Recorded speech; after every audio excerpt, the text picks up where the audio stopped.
할렐루야. 오늘 저는 죽어야 사는 신비라는 제목으로 여러분과 은혜를 나누려고 합니다.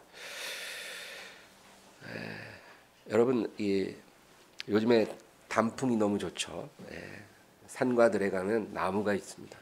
우리 나무 사진 좀 띄워주세요. 이렇게 나무가 있습니다.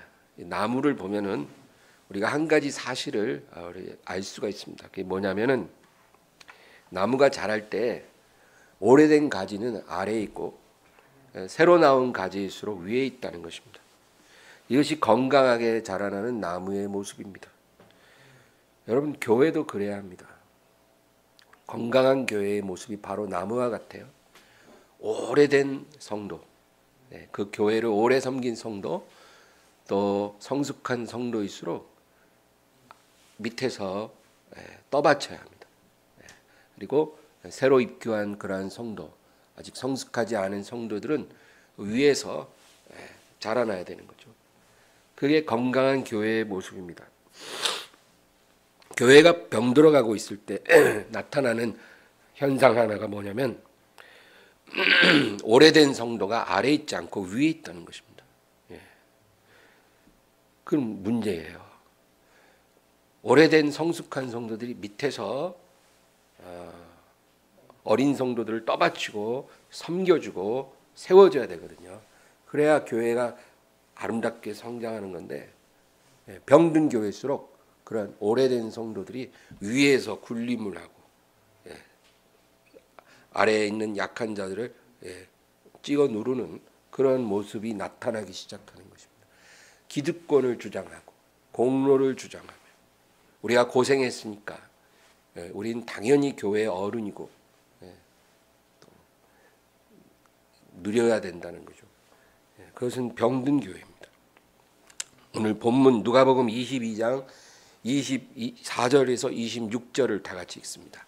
또 그들 사이에 그중 누가 크냐 하는 다툼이 난지라 예수께서 이르시되 이방인의 임금들은 그들을 주관하며 그 집권자들은 은인이라 칭함을 받으나 너희는 그렇지 않을지니 큰 자는 젊은 자와 같고 다스리는 자는 섬기는 자와 같을지니라. 제자들 중에 서열 다툼이 일어났다는 거예요. 그 12명의 특별한 제자들 사이에도 이러한 주도권 싸움이 있었습니다. 근데 예수님은 하나님의 나라와 세상 나라가 무엇이 다른지를 그들에게 가르쳐 주십니다. 먼저 25절을 볼까요? 예수께서 이르시되 이방인의 임금들은 그들을 주관하며 그 집권자들은 은인이라 칭함을 받으나. 여러분, 이게 세상 나라의 모습입니다. 힘을 가진 자가 위에서 군림하는 게 당연하다는 거예요. 공로를 가지고 힘을 가지고 어떤 권리를 가진 자들이 그것을 누리는 것이 당연하고 힘이 약한 자들은 그것을 당연히 여기고 받아들여야 한다. 그겁니다. 여러분, 우리가 이 세상 살 때 그런 논리가 어디 가나 다 작용합니다. 어디 가나 서열이 있는 거예요. 그래서 힘을 가진 자가 위에서 많은 것을 누리고 힘이 약하면 아래에서 그것을 받아들이는 것입니다. 근데 하나님 나라는 다르다는 거죠. 26절입니다. 다 같이요. 너희는 그렇지 않을지니 너희 중에 큰 자는 젊은 자와 같고 다스리는 자는 섬기는 자와 같을지니라. 하나님 나라는 반대예요. 힘을 가진 사람이 그것을 스스로 포기합니다. 누가 빼앗는 것이 아니라 스스로 버리는 거예요. 그리고 힘이 약한 자를 섬기기 위해서 자신을 내어줍니다. 이런 것들이 어떤 강압적으로 강제로 일어나는 것이 아니라 스스로 그렇게 결정을 합니다. 이것이 하나님 나라의 모습이에요. 힘을 갖고 있어요. 누릴 권리가 있어요. 공로가 있어요. 내가 그것을 누린다고 누가 뭘 할 사람 아무도 없어요. 근데 스스로 그것을 포기하고 그리고 약한 자들을 받들어주고 세워주는 겁니다. 여러분, 이런 모습이 가정에 있고 또 직장에서 있고 교회에서 일어나면 거기가 하나님 나라예요. 뭐 아무리 교회 할아버지라도 막 힘 있는 사람들이 위에서 군림하고 막 기득권을 주장하고 그러면 그건 교회지만 하나님 나라가 아니에요. 오늘날 많은 교회가 병들어가고 있는데 그 증거 중에 하나가 바로 그런 모습이 많이 나타나고 있어요. 장로님, 권사님들 제일 어른들이잖아요. 근데 그런 분들이 밑에서 나무처럼 여린 가지들을 떠받쳐줘야 되는데 자기를 희생시키고 그들을 세워주고 섬겨주고 그래야 되거든요. 근데 그게 아닌 거예요. 그냥 시어머니가 며느리 핍박하듯이 그렇게 자기 권리를 주장하는 모습들을 흔하게 봅니다. 병 들어가고 있다는 거예요, 교회가. 여러분, 그래서 교회가 병 들어가지 않고 건강한 교회가 되기 위해서 누가 그렇게 만들어주는 게 아니라 우리 자신이 그렇게 만들어 가야 합니다. 할렐루야. 네. 그래서 여러분이 하나님의 은혜를 많이 받았다고 생각하거든 밑에서 나보다 연약한 자를 떠받쳐주는 그런 자리로 가시기를 바랍니다. 가장 낮은 곳으로 스스로 가는 거예요. 그런 사람을 하나님이 존귀하게 하시는 것입니다. 이것이 하나님 나라의 모습입니다. 누가복음 22장 27절 다 같이 읽습니다. 앉아서 먹는 자가 크냐 섬기는 자가 크냐 앉아서 먹는 자가 아니냐 그러나 나는 섬기는 자로 너희 중에 있노라. 예수님은 섬기기 위해 이 세상에 오셨다고 분명하게 말씀하셨어요. 섬기기 위해, 정확히 말하면 우리를 위해 죽으시기 위해 오신 거예요. 그러니까 사람의 섬김의 절정이 뭐겠어요? 가장 소중한 거를 내어주는 거 아닙니까? 예수님은 자기 목숨을 우리를 위해 내어주기 위해 이 세상에 오신 겁니다. 그런데 예수님을 주여라고 부르고 우리가 그분을 따른다고 하면서 그런 마음이 없다면 그럼 우리가 예수님을 믿는 겁니까? 그게? 입술로는 믿어도 마음으로는 안 믿는 거예요. 우리가 예수님을 주님이라고 부른다면 예수님처럼 우리도 그 길로 가야 하지 않겠습니까? 처음에는 몰라서 못 갔는데 교회를 10년을 다녀도 모르면 어떻게 해요? 알아야죠. 우리도 그 길로 한 걸음 한 걸음 갈 수 있어야 되는 겁니다. 예. 나이가 10살이 됐는데 유치원 다니면 어쩌란 말입니까? 초등학교 다녀야죠. 중학교도 가야죠. 그것이 부모의 기쁨 아니겠습니까? 마태복음 20장 28절입니다. 인자가 온 것은 섬김을 받으려 함이 아니라 도리어 섬기려 하고 자기 목숨을 많은 사람의 대속물로 주려 함이니라. 아멘. 분명하잖아요. 여러분, 우리가 주님을 따를 때 우리가 꼭 배워야 하는 게 바로 섬김입니다.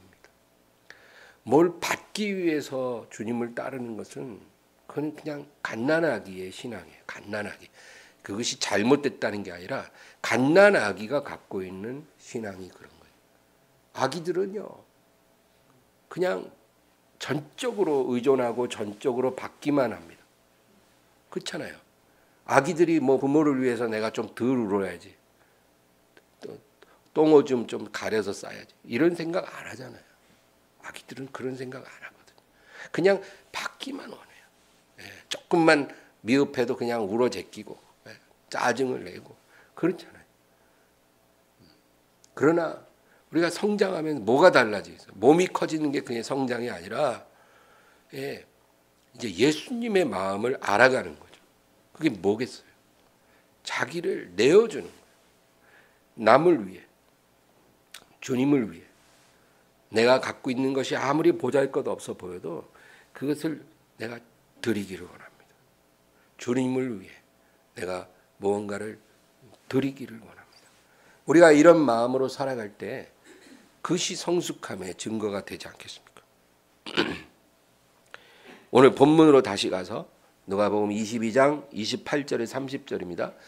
너희는 나의 모든 시험 중에 항상 나와 함께한 자들인즉 내 아버지께서 나라를 내게 맡기신 것 같이 나도 너희에게 맡겨 너희로 내 나라에 있어 내 상에서 먹고 마시며 또는 보좌에 앉아 이스라엘 12지파를 다스리게 하려 하노라. 아멘.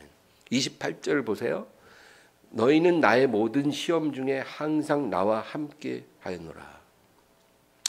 여러분, 이 말씀이 12제자에게만 하신 말씀이 아니라 모든 시대에 예수님과 동행하며 예수님이 받으신 모든 시험을 함께한 제자들에게 해당되는 말씀이에요.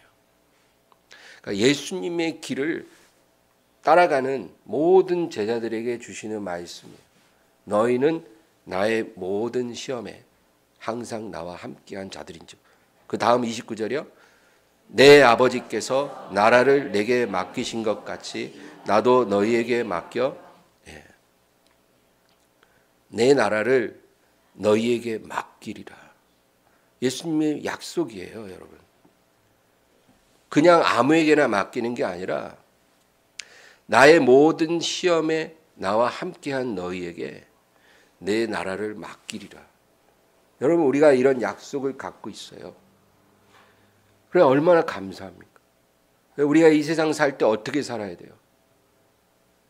주님의 모든 시험을 함께 해야 하는 거예요. 그 시험은 다 외면하고 내 마음대로 살면서 나중에 주님 나라가 임할 때 그 나라를 우리에게도 주시옵소서. 이러면 주시겠냐고요? 안 된다는 거죠. 예수님이 받으신 모든 시험이 무엇일까요? 그거는 버리는 시험입니다. 예수님은 이 세상에 계실 때 버리는 시험을 받으셨어요. 그 시험을 다 받으시고 이기셨습니다. 왜 버리는 시험이 어렵냐면 우리의 본성과 부딪히기 때문이에요. 사람의 본성은요, 더 갖기를 원합니다. 그게 사람의 자연스러운 본성이에요.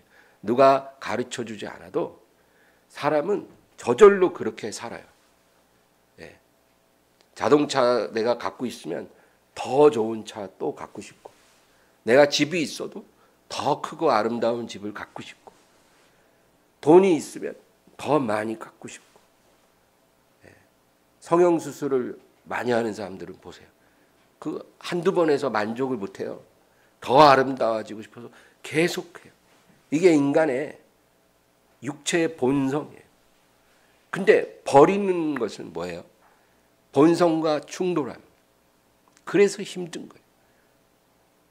근데 예수님은 이 세상에서 그 버리는 시험을 다 이기셨어요.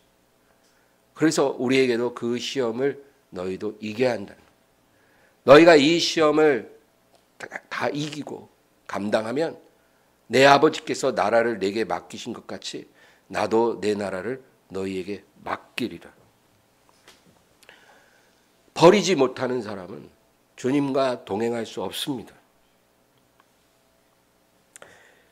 우리가 누군가를 섬기려면요, 버려야 해요. 아무것도 안 버리고 어떻게 누구를 섬길 수 있겠어요? 불가능한 거예요, 여러분. 버려야 섬길 수 있는 겁니다. 우리가 주님을 섬기는 것도 똑같다는 거예요. 요한복음 10장 17절 읽겠습니다. 내가 내 목숨을 버리는 것은 그것을 내가 다시 얻기 위함이니 이로 말미암아 아버지께서 나를 사랑하시느니라. 아멘. 한 번 더 읽겠습니다. 내가 내 목숨을 버리는 것은 그것을 내가 다시 얻기 위함이니 이로 말미암아 아버지께서 나를 사랑하시느니라. 예수님 말씀이에요. 내가 내 목숨을 스스로 버리는데 그것은 잃어버리기 위함이 아니라 다시 찾기 위함이라는 거예요. 여러분, 이게 신비예요. 죽어야 사는 신비예요. 오늘 제목도죠. 이게 하나님의 진리예요. 우리가 무엇을 버리면 잃어버리는 게 아니라 다시 찾는 거예요. 그리고 영원히 그것을 소유하게 돼요. 근데 아무것도 안 버리면 하나님께서 우리에게 아무것도 주실 수가 없다는 거예요. 이게 하나님의 진리예요. 이거 깨달아야 우리가 승리할 수 있어요. 이거 못 깨닫고 아무것도 버릴 수가 없으니까 하나님이 우리에게 주실 수 있는 것도 없는 거예요. 그런데 사람들은 버리지는 못하도 좀 달라는 거예요. 어떻게 그렇게 하실 수 있겠어요, 하나님? 하나님은요, 우리가 구하지 않아도 이미 모든 것을 다 주셨어요. 하나님이 우리에게 주실 수 있는 건 이미 다 주셨고 다 받았어요. 우리가 생명을 받았죠. 인생을 받았죠. 또 해와 달과 별과 이 아름다운 자연을 다 누리도록 허락받았죠. 그리고 하나님의 아들을 우리를 위해 내어주셨죠. 우리가 구하지 않아도 받을 건 이미 다 받았어요. 이제 우리가 해야 될 일은 하나님 앞에서 주를 위해 버릴 수 있어야 돼요. 그러면 하나님이 우리에게 약속한 영원한 상을 주시리라. 영원한 생명을 주시리라. 약속하신 겁니다. 이로 말미암아 아버지께서 나를 사랑하신다 말씀합니다. 예수님이 아버지의 사랑을 받을 수밖에 없는 이유는 자기 목숨을 버렸거든요. 누구를 위해? 아버지를 위해, 우리를 위해, 하나님의 뜻을 이루기 위해 버리셨기 때문에 이로 인하여 아버지가 나를 사랑하신다. 두 가지 중요한 진리가 있어요. 첫째는 자기 목숨을 스스로 버린다는 것은 다시 얻기 위함이라는 사실이고, 또 하나는 이로 인해서 하나님의 사랑을 받게 된다. 그 얘기입니다. 여러분, 하나님 사랑받기 원하세요? 그러면은 말씀대로 하세요. 예수님 요한복음 10장 17절 말씀처럼 내가 내 것을 버림은 다시 얻기 위함이고 또 아버지의 사랑을 받기 위함이라. 여러분, 하나님이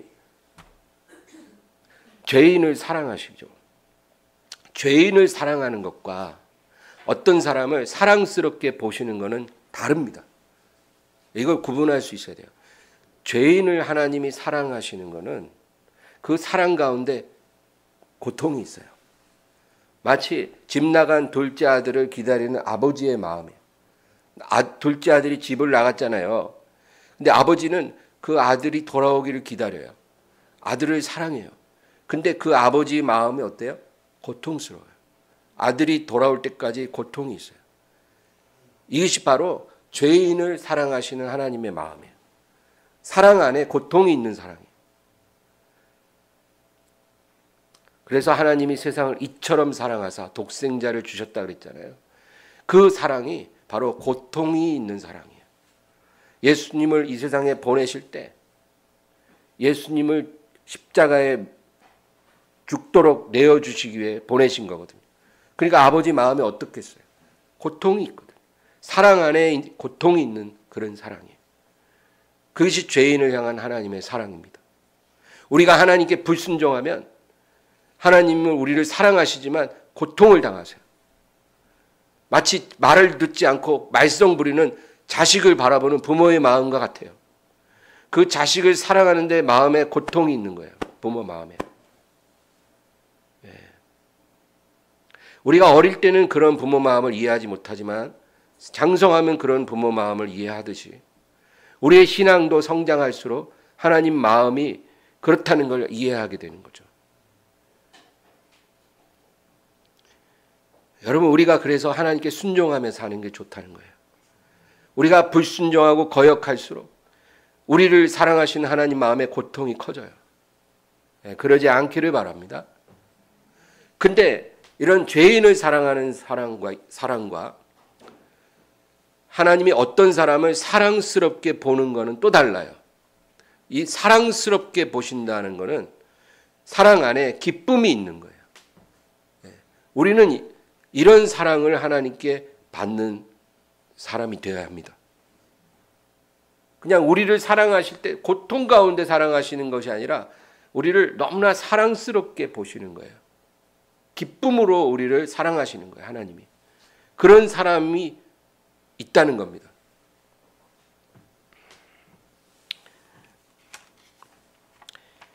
노아 시대에 온 땅이 죄로 물들었어요. 여러분, 오늘날만 그런 게 아니에요. 노아 시대도 그랬어요. 온 땅이 죄로 더럽혀졌어요. 그리고 사람들이 부패하고 타락했어요. 하나님이 보실 때 의로운 사람이 하나도 없어요. 하나님을 경외하는 사람이 없어요. 그런데 오직 노아라는 한 사람만 그렇지 않았다는 거예요. 우리 창세기 6장 5절에서 8절 다 같이 읽습니다.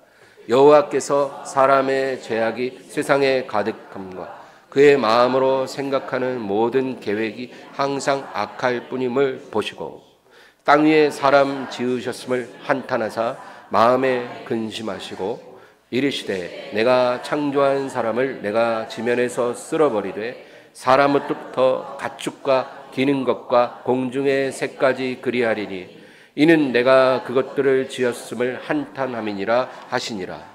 그러나 노아는 여호와께 은혜를 입었더라. 보세요. 온 땅이 타락하고 부패하여 하나님을 슬프시게 하고 고통스럽게 하고 있어요. 하나님은 세상을 사랑하시지만 고통을 당하고 있는 거예요.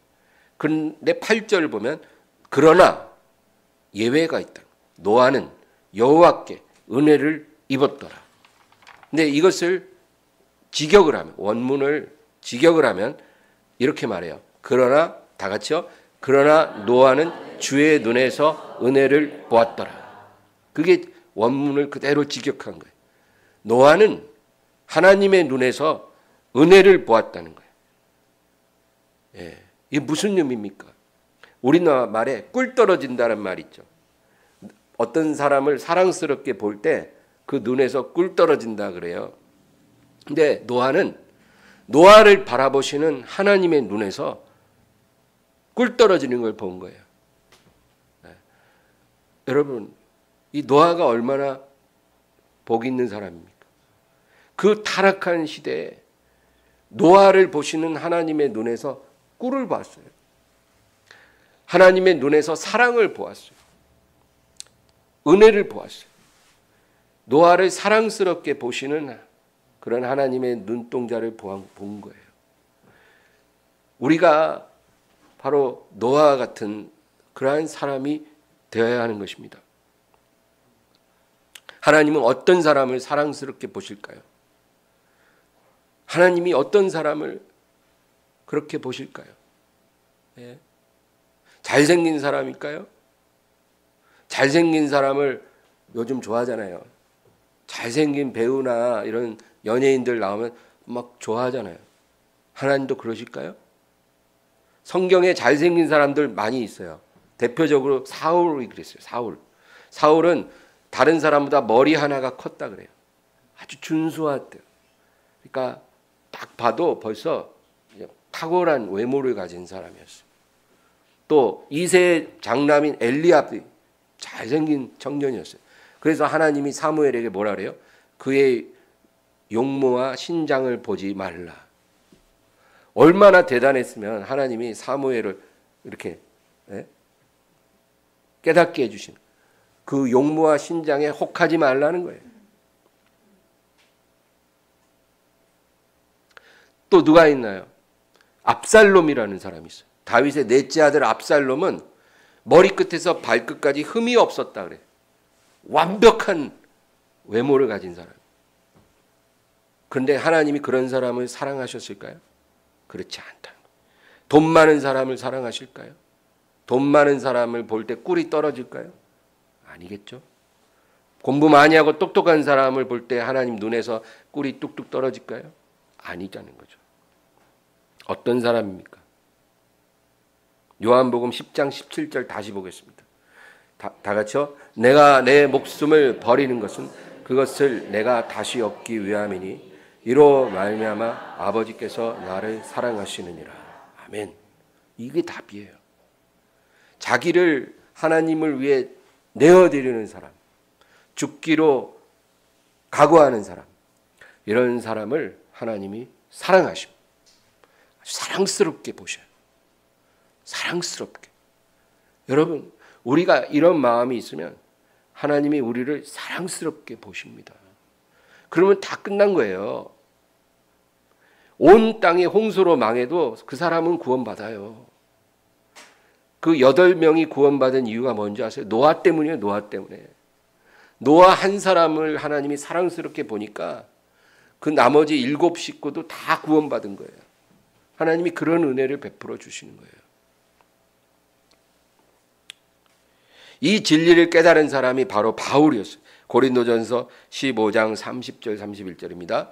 또 어찌하여 우리가 언제나 위험을 무릅쓰리요. 형제들아, 내가 그리스도 예수 우리 주 안에서 가진 바 너에 대한 나의 자랑을 두고 단언하노니 나는 날마다 죽노라. 아멘. 바울은 어떻게 해야 하나님이 눈에서 자기를 향해 꿀이 떨어지는 것을 알기 때문에 위험을 무릅쓰며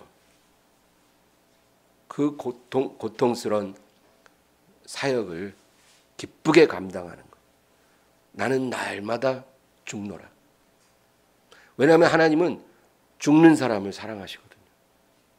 죽고자 하는 자를 살게 하시고 살려고 발버둥 치는 자는 그냥 죽게 하시고, 이게 하나님이시거든요. 우리도 이거 깨닫게 되기를 주의 이름으로 축원합니다.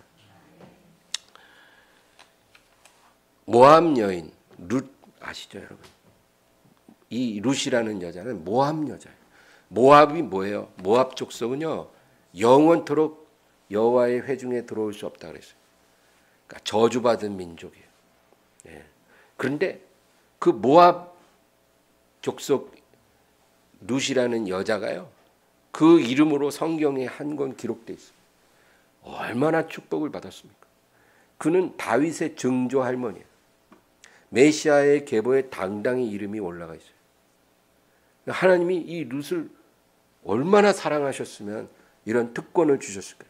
그러니까 룻을 볼 때 하나님 눈에서 꿀이 뚝뚝 떨어지는 거예요. 모압 여자인데도. 여러분 부럽지 않으세요? 그 어떤 면이 있었을까요? 룻기를 보면 딱 답이 나와요. 이 룻은요, 유대인 남편하고 결혼했어요. 유대인 남편이 있는데 남편이 일찍 죽었어요. 그러면 이제 시어머니가 하나 있는데 그 시어머니하고 룻은 더 이상 같이 살 이유가 없는 거예요.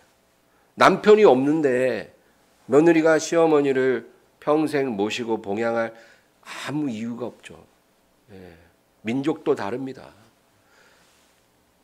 그래서 이 시어머니 나오미가 룻 보고 너의 민족에게로, 너의 신에게로 돌아가라, 그렇게 말을 합니다. 우리 룻기 1장 15절 다 같이 읽습니다. 나오미가 또 이르되 보라, 내 동서는 그의 백성과 그의 신들에게로 돌아가나니 너도 너의 동서를 따라 돌아가라 하니. 이 구절을 가만히 보세요. 여러분, 이 룻은요, 시집 오기 전에는 모압 족속의 신들을 섬겼었어요. 근데 유대인 집안에 시집 오고 나서 시어머니 나오미의 전도를 받고 여호와 하나님을 믿게 된 거예요. 근데 그렇게 하나님을 섬기고 사는데 남편이 죽어버린 거예요. 그러면 이제 어떻게 해야 돼요?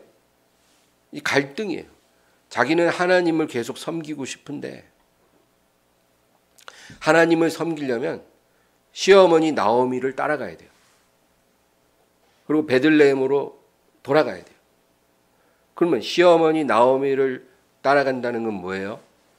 이제 재혼할 생각은 포기해야 되고, 그리고 젊은 나이에 혼자 살면서 시어머니를 평생 봉양하며 살아야 되는 거예요. 누가 그런 결정을 할 수가 있겠냐고요. 미치지 않고는. 근데 룻은 결심한 거예요. 왜? 내가 만약에 나오미를 따라가지 않으면 나는 하나님을 섬길 수가 없거든요. 내가 다시 내 동족에게 돌아가면 모압 남자랑 만나서 결혼을 해야 되는 거예요. 왜냐하면 옛날에는 여자가 결혼을 안 하면 사람 취급 못 받았어요. 지금하고 달라요. 여자는 남편이 있어야 해요. 그래서 제일 소외되고 불행한 사람이 고아와 과부라 그래요, 성경에. 남편 없는 여자만큼 서러운 게 없어요. 그러니까 모압 남자랑 결혼을 하면 어떻게 돼요? 모압의 신을 섬기고 살아야 돼요. 남편의 신을 따라가야 돼요. 근데 롯은 그러고 싶지 않은 거거든요. 하나님을 섬기고 싶으니까 나오미를 따라가는 거예요. 결혼 안 해도 좋아요. 저는 어머니랑 같이 평생을 살래요. 마음을 정했습니다. 그겁니다. 룻기 1장 16, 17절 읽겠습니다. 룻이 이르되 내게 어머니를 떠나며 어머니를 따르지 말고 돌아가라 강권하지 마옵소서. 어머니께서 가시는 곳에 나도 가고 어머니께서 머무시는 곳에서 나도 머물겠나이다. 어머니의 백성이 나의 백성이 되고 어머니의 하나님이 나의 하나님이 되시리니 어머니께서 죽으시는 곳에서 나도 죽어 거기 묻힐 것이라. 만일 내가 죽는 일 외에 어머니를 떠나면 여호와께서 내게 벌을 내리시고 더 내리시기를 원하나이다 하는지라. 이 룻의 고백을 보세요. 이 고백할 때 하나님께서 다 듣고 있거든요. 아마 하나님이 눈에서 꿀이 떨어졌을 거예요. 내가 이스라엘 중에도 이런 믿음을 본 적이 없다. 예수님도 그런 말씀 하셨잖아요. 백부장을 보고. 내가 이스라엘 중에서도 보지 못했다. 근데 아마 그때도 동일하게 하나님 말씀하셨을 거예요. 천사들 앞에서. 내가 이스라엘 여자들 중에서도 이런 믿음은 보지 못했다. 나를 섬기기 위해 모압으로 다시 돌아가지 않기 위해 시어머니를 평생 따르기로 결심한 것. 재혼은 더 하지 않고. 어떻게 재혼할 수 있겠어요? 시어머니가 있는데. 그리고 평생 늙은 시어머니를 봉양해야 하는 거예요. 어머니의 백성이 나의 백성이 되고 어머니의 하나님이 나의 하나님이 되고 어머니가 죽으시는 곳에 나도 죽어 거기 묻힐 것입니다. 그리고 17절을 보면 그 후반에 만일 내가 죽는 일 외에 어머니를 떠나면 여호와께서 내게 벌을 내리시고 더 내리시기를 원하나이다 하는지라. 죽음 이외에 그 무엇도 나를 당신으로부터 분리시킬 수 없습니다. 하나님을 섬기기 위해 그리고 자기에게 하나님을 가르쳐준 전도해준 시어머니를 봉양하기 위해 자신의 남은 생애를 그냥 다 포기한 거예요. 그게 바로 죽기로 결심한 겁니다. 꼭 목숨을 끊어야 죽는 것만이 아니라 자기의 가장 소중한 그것을 내가 내려놓을 때 그것이 죽음입니다. 이렇게 하나님을 위해 죽기를 결심할 때 하나님이 그 사람을 사랑스럽게 보시고 그 사람에게 구원을 베푸시는 거예요. 그 사람에게 생명의 문을 열어주시는 것입니다. 죽기를 결심하면 죽는 게 아니라니까요. 죽기를 결심하면 오히려 살아요. 오히려 얻어요. 영원한 축복을 받아요. 이것이 성경이 우리에게 말해주는 신비예요. 신비. 여러분 이거 못 깨달으면 평생을 교회 다니고 하나님 섬겨도 우리가 아무것도 누릴 수가 없어요. 축복의 문이 열리지를 않는 것입니다. 죽는 법을 모르는데 어떻게 생명의 문이 열립니까? 마태복음 10장 39절입니다. 자기 목숨을 얻는 자는 잃을 것이요 나를 위하여 자기 목숨을 잃는 자는 얻으리라. 마태복음 16장 25절입니다. 누구든지 제 목숨을 구원하고자 하면 잃을 것이요 누구든지 나를 위하여 제 목숨을 잃으면 찾으리라. 예수님이 얼마나 분명하게 말씀합니까? 그래서 룻이 어떤 축복을 받았는지 말 안 해도 아시죠, 여러분? 보아스를 만났죠. 그리고 오벳을 낳아요. 오벳이 누굴 낳아요? 이새를 낳고 이새가 누굴 낳아요? 다윗을 낳습니다.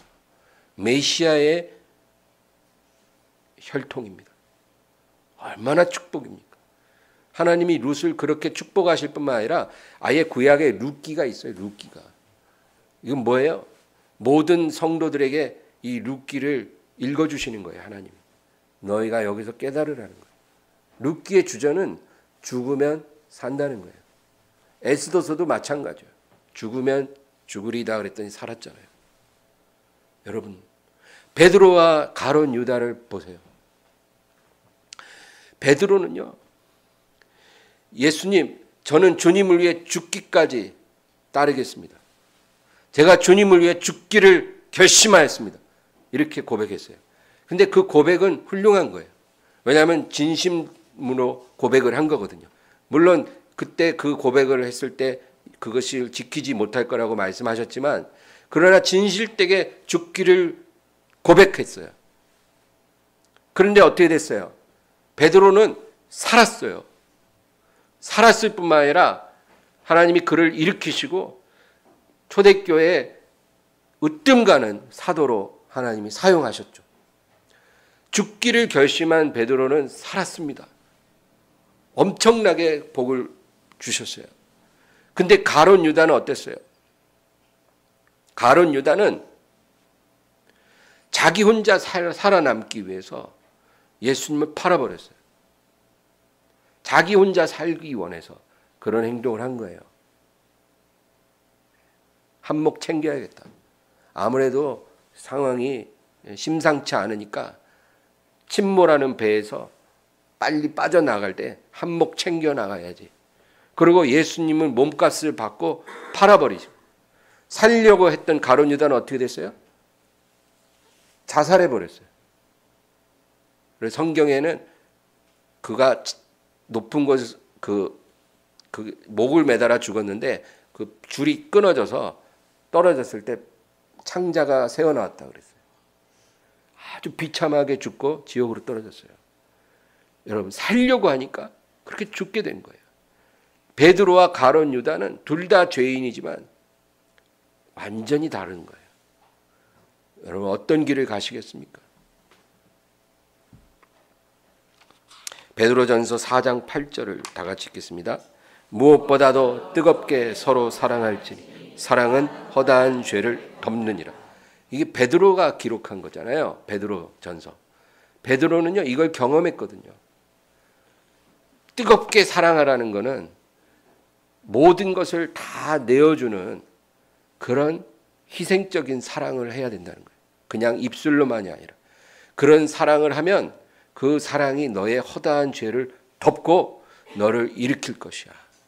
본인이 경험한 거예요, 그게. 그러니까 이렇게 기록한 거예요. 여러분, 주님을 뜨겁게 사랑하시기 바랍니다. 죽기를 원하면 그 뜨거운 사랑이 우리의 허다한 죄를 덮습니다. 그 죄가 덮어지면 어떤 일이 일어나요? 저주의 문이 닫히는 거예요. 죄가 덮어졌잖아요. 사랑 때문에 죄가 딱 덮어지면 저주의 문이 닫히고 생명의 문이 열리는 거예요. 바로 그 순서예요. 그냥 하나님이 뭔가 나에게 좋은 것 주셨으면 하지만 좋은 일이 오지 않아요. 왜? 하나님을 위해 아무것도 버리려고 결심한 적이 없어요. 그 사람은. 죽으려고 하지도 않아요. 살려고만 하지. 그러니까 사랑이 없으니까 허다한 죄가 그대로 있는 거예요. 그러니까 저주의 문이 열려 있는 거예요. 죄 때문에. 그래서 예수님이 자기 발에 향유를 부은 여자에게 뭐라 그랬어요? 그 죄인 여자에게. 평안히 가라. 너의 많은 죄가 사하여졌느니라. 이는 저의 사랑함이 많음이라.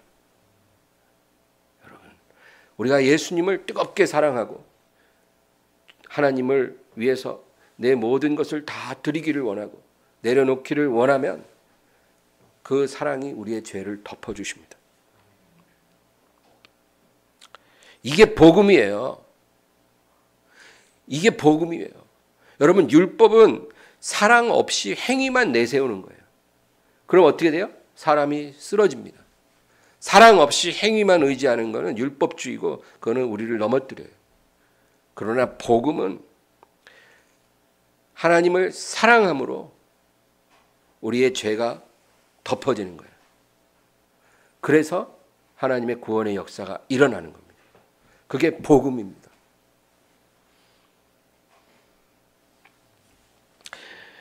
고린도후서 5장 14절 15절을 마지막으로 읽어보겠습니다. 그리스도의 사랑이 우리를 강권하시는도다. 우리가 사랑하건대 한 사람이 모든 사람을 대신하여 죽었은즉 모든 사람이 죽은 것이라.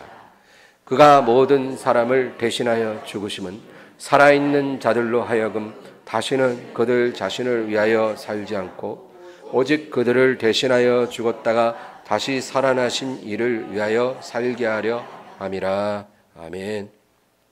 14절을 보면 그리스도의 사랑이 우리를 강권하신다 그랬습니다.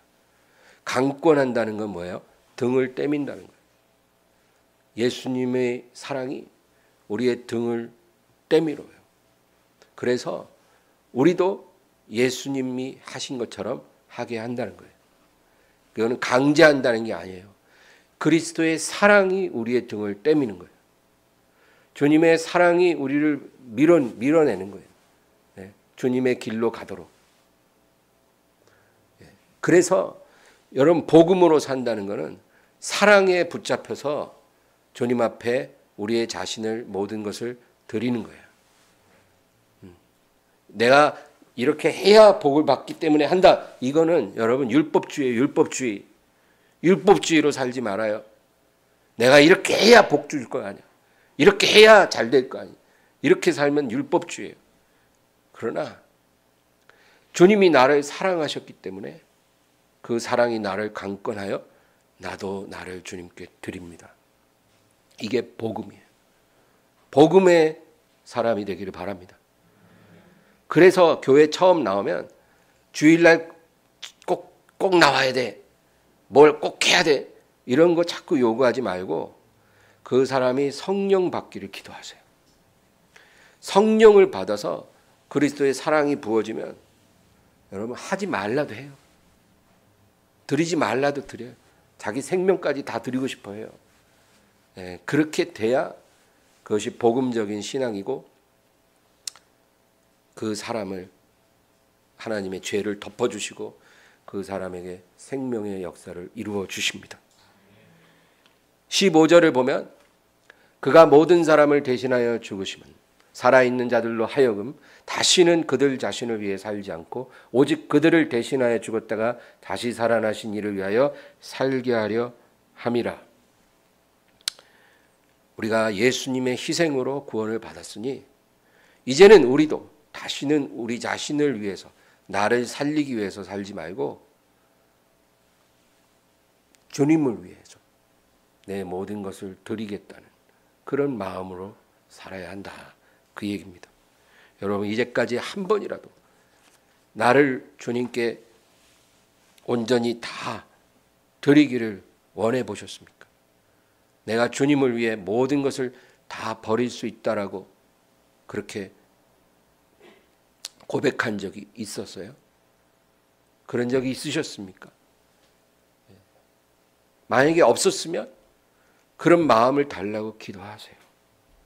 주님, 내가 주님을 위해 내 모든 것을 다 버리고 싶고 버릴 수 있기를 원하고 주님을 위해 죽기를 원합니다. 그런 마음을 내게 주세요. 그런 마음을 내게 주세요. 우리가 이렇게 기도하면 하나님께서 그 사람을 사랑스럽게 보시고 그런 은혜도 주시고 죽으면 살게 되는 그런 놀라운 역사를 이루어 주실 것입니다. 세상은 죽지 않고 살 수 있다고 말합니다. 세상은 거짓말해요. 죽지 않고도 사는 법이 있어 여러 가지가. 근데 하나님 우리에게 분명하게 말해요. 죽지 않고 사는 법은 없다. 죽어야 산다. 네가 죽지 않으면 너는 살지 못할 것이다. 하늘의 밀이 땅에 떨어져 죽지 않으면 하늘 그대로 있을 것이고 죽으면 많은 열매를 맺으리라. 이게 하나님이 우리에게 주시는 말씀이에요. 여러분 이 진리로 승리하시기를 주의 이름으로 축원합니다. 하나님 아버지 죽어야 사는 이 놀라운 진리를 깨닫게 하옵소서. 우리가 한 걸음 한 걸음 주님을 따라가기를 원합니다. 예수님께서 아버지의 뜻을 이루기 위해 스스로 자신을 목숨을 내어 주신 것처럼 우리도 예수님과 같이 우리 자신의 목숨을 주님께 드리기를 소원하며 우리의 모든 것이라도 주님께 드리기를 소원하는 그런 온전한 마음을 허락해 주소서. 이 마음을 원하오니 하나님 우리에게 부어주시고 우리가 이런 마음으로 살 때 하나님이 우리를 사랑스럽게 보시고 노아에게 베푸신 그 은혜를 우리에게도 베푸시고 모든 축복과 생명을 더해 주실 줄로 믿습니다. 감사하고 예수님의 이름으로 기도합니다. 아멘.